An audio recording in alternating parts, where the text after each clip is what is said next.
Now let's discuss about a very important question, that is a kind of meetings. जो हमारी different kind of meetings होती हैं company की, उसके बारे में आज हम डिस्कस करेंगे। अब मीटिंग्स के ऊपर क्वेश्चन इंडिविजुअली भी आ सकता है, जैसे एनुअल जनरल मीटिंग के ऊपर क्वेश्चन आया हुआ 10 मार्क्स 20 मार्क्स में, और या फिर आपको अलग अलग तरीके की मीटिंग्स भी पूछी जा सकती हैं कि कंपनी में कौन कौन सी तरीके की मीटिंग्स होती है। तो आपको अलग अलग सोर्सेज पे ना अलग अलग तरीके के आंसर्स मिलेंगे, कहीं पर 5, कहीं पर 7, कहीं पर 3, कहीं पर 4। तो जनरली जो हमारे जो चौधरी चरण सिंह यूनिवर्सिटी है, ये हमारे जो सिलेबस में 4 मीटिंग्स को रिकमेंड करती है। जो 4 टाइप की मीटिंग्स हैं वो है statutory meetings, annual general meetings, extra ordinary general meetings जिनको हम इमरजेंसी मीटिंग्स भी बोलते हैं, एंड क्लास मीटिंग्स। ठीक है, statutory, annual general meeting, extraordinary meetings and class meeting, these are the 4 types of meetings. Now first one is statutory meeting. Statutory meeting क्या होती है? This is the first meeting of a company.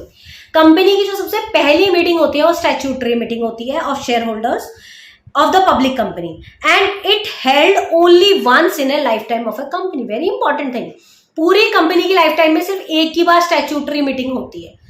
कब होती है? It happens in first 6 month, पहले महीने और छठे महीने के बीच में होनी कंपलसरी है। तो पहले 6 महीने के अंदर अंदर ये मीटिंग हो जानी चाहिए, statutory meeting. Board of directors को एटलीस्ट 21 दिन पहले नोटिस देना पड़ता है मीटिंग के सारे लोगों को कि हम मीटिंग कंडक्ट करने वाले हैं, और हर मेंबर ऑफ कंपनी तक ये नोटिस पहुंचना चाहिए। Very important to be noted. Procedure में लिस्ट ऑफ मेंबर्स आते हैं, इसके डिस्कशन होता है मैटर्स के ऊपर, और एडजॉर्नमेंट होता है इसके अंदर। ऑब्जेक्ट क्या होता है मीटिंग का? To put the matters, all the important facts about matters of the company, सारे जो इंपॉर्टेंट फैक्ट्स होते हैं कंपनी के वो डिसाइड होते हैं इसके अंदर। To provide the members discussing management methods and prospectus, prospectus के ऊपर डिस्कशन होता है, जो मेथड्स हैं मैनेजमेंट के उसके ऊपर डिस्कशन होता है। And to approve the modification in prospectus, अगर प्रोस्पेक्टस में कोई मॉडिफिकेशन चाहिए तो वो उसके ऊपर डिस्कशन होता है। तो ये ऑब्जेक्टिव्स है स्टैट्यूटरी मीटिंग्स के, और ये कंपल्सरी है टू बी हेल्ड। ठीक है, ये पहले 6 महीने में होती है। उसके बाद दूसरी सबसे इंपॉर्टेंट मीटिंग जो होती है वो होती है एनुअल जनरल मीटिंग। इसके ऊपर इंडिविजुअल क्वेश्चन भी आता है। Annual general meeting held every year, जैसे कि नाम से पता चल रहा है एनुअल है तो ऑब्वियसली हर साल होती होगी। तो it held every year between 2 annual general meeting, the gap should not exceed 15 months. 1.25 साल से ज्यादा का गैप नहीं होना चाहिए किसी भी एनुअल जनरल मीटिंग में। सॉरी, 15 मंथ्स का गैप होना चाहिए। पहली annual general meeting should held before 18 months of incorporation. तीसरी इंपॉर्टेंट कंडीशन क्या है कि जो पहली एजीएम है वो पहले 18 महीनों के अंदर अंदर हो जानी चाहिए किसी भी कंपनी के, और वो पब्लिक हॉलिडे वाले दिन नहीं होनी चाहिए। इनकी कंडीशन है वर्किंग डे पे होनी चाहिए, वर्किंग टाइमिंग्स के अंदर, वर्किंग आवर्स के अंदर होनी चाहिए मीटिंग। और इसमें भी वही क्लॉज है कि 21 दिन पहले नोटिस जाना चाहिए इसका, और ये सबके लिए अटेंड करना जरूरी है, सबको नोटिस मिलना जरूरी है, चाहे कंपनी फंक्शनिंग में हो या ना हो, एजीएम होनी ही होनी है।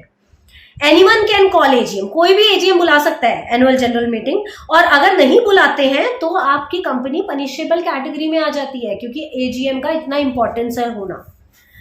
उसके बाद आपकी 3rd टाइप ऑफ मीटिंग है एक्स्ट्रा ऑर्डिनरी जनरल मीटिंग और इमरजेंसी मीटिंग। स्टैट्यूटरी मीटिंग और and annual general meeting are ordinary meetings. जो पहले हमने 2 पढ़ी वो ऑर्डिनरी मीटिंग्स थी, मगर ये वाली ऑर्डिनरी मीटिंग नहीं होती, ये होती है स्पेशल मीटिंग, जो कि किसी सर्कमस्टांसेस में ही रखी जाती है, ये किसी एक्स्ट्रा ऑर्डिनरी कंडीशन में रखी जाती है। These are known as extraordinary or emergency meetings. These are for transacting some urgent और special business which can not be postpone till the next AGM. इसको रखने का मतलब क्या है कि आपके कंपनी जो है अगली एजीएम होने तक वेट नहीं कर सकती थी, इसीलिए इमरजेंसी में इस मीटिंग को कॉल किया गया है। इस मीटिंग को बोर्ड ऑफ डायरेक्टर्स बुला सकते हैं, और इस मीटिंग में वो खुद बैठेंगे और साथ में उन मेंबर्स को भी बुलाएंगे जिनका बैठना जरूरी है। लास्ट मीटिंग है क्लास मीटिंग। क्लास मीटिंग क्या होती है? अंडर कंपनी है क्लास मीटिंग जो होती है अलग अलग तरीके के शेयर होल्डर्स और क्रेडिटर्स की होती है। क्लास मीन्स जैसे हर कंपनी में अलग अलग क्लासेस होती हैं, इक्विटी शेयर होल्डर अलग होते हैं, प्रेफरेंस शेयर होल्डर अलग होते हैं, डिबेंचर्स होल्डर अलग होते हैं, सब अलग अलग कैटेगरी के होते हैं। तो क्लास मीटिंग्स जो होती है वो होती है अलग अलग होल्डर्स की, अलग अलग क्लासेस ऑफ शेयर्स वालों की, जिनका इशू है वो सिर्फ अपने ही मेंबर्स को बुलाएंगे, जैसे इक्विटी शेयर वालों का कोई इशू है तो इसमें सभी सभी को बुलाने की जरूरत नहीं है, इसमें सिर्फ इक्विटी शेयर होल्डर वाले ही बैठेंगे आके। तो this is known as your class meeting. तो हमारी 4 तरीके की मीटिंग हो गई, स्टैट्यूटरी मीटिंग, आपकी AGM, annual general meeting, emergency या extraordinary general meeting and class meeting. These are the 4 types of meeting. Last is requisites of a valid meeting. एक अच्छी, एक सही मीटिंग, एक वैलिड मीटिंग के प्री रिक्विजिट्स क्या होते हैं, नेसेसरी कंडीशंस क्या होती हैं।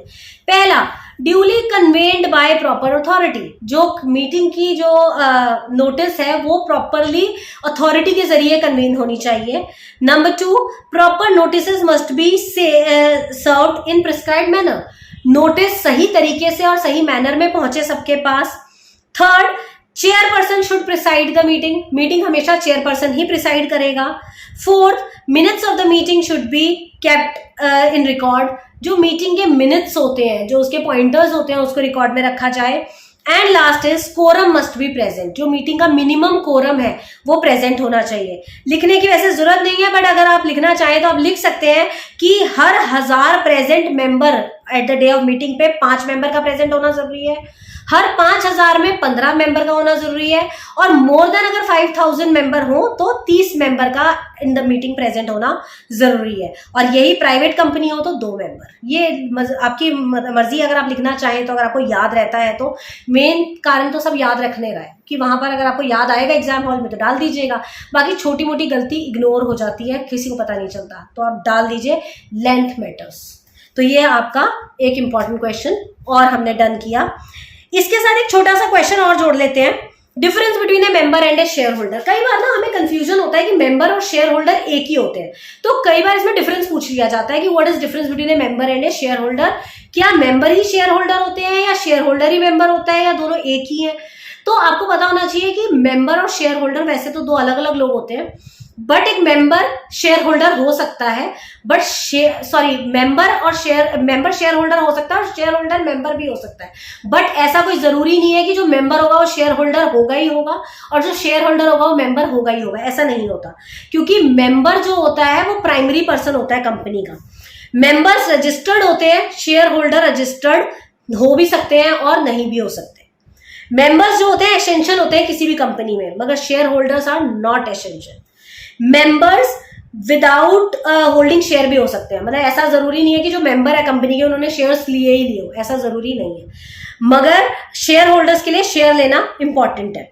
Members, a person who signs the MOA with the company becomes a member. हर वो इंसान जो कंपनी का मेमोरेंडम ऑफ एसोसिएशन साइन करेगा वो मेंबर बन जाएगा, बट शेयर होल्डर के साथ ऐसी कोई कंडीशन नहीं है। A person can become a share holder, वो तभी शेयर होल्डर बनता है जब वो कंपनी के शेयर्स खरीदता है। और मेंबर्स जो होता है वो लिस्टेड अंडर होता है कंपनी एक्ट 2013 के, मगर शेयर होल्डर का कंपनी एक्ट 2013 में लिस्टेड होना जरूरी नहीं है। तो मेंबर कंपनी में के स्टार्टिंग से होते हैं मगर शेयर होल्डर बाद में बनते हैं। तो ये एक छोटा सा डिफरेंस है मेंबर और शेयर होल्डर का।